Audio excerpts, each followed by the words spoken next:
Hi everyone, in this video I am going to show you how to use ChatGPT for data analysis.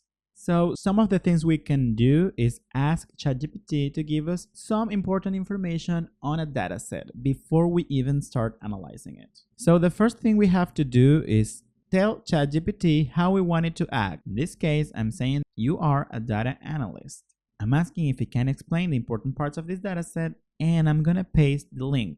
So now it's analyzing the dataset and is even talking about some of the columns in the description. And it has some observations that, for example, that this dataset only includes data up to 2014. These are insights that we can get without even opening the dataset. We're just asking ChatGPT.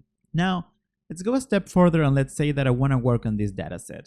So now I'm going to ask if it can clean the above dataset for me. The best part of this is that it's going to give us the Python code to clean the dataset, step by step explaining what it does. So even if we are new to data analysis, we can use ChatGPT to guide us in the process of analyzing some data. Now, let's finish this up. I'm going to ask for insights and recommendations on the dataset. We're already getting air travel is a very safe mode of transportation.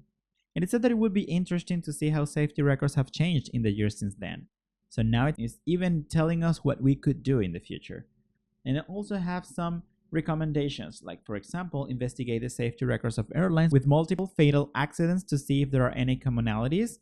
And it says that we have to update the dataset with more recent safety records to see how safety records have changed in the years since 2014. So we also have some other information in there, but the thing is that you get the main idea. This is how you use ChatGPT for data analysis. Please like this video if you find it helpful, and remember to subscribe if you want to keep on watching these tutorials.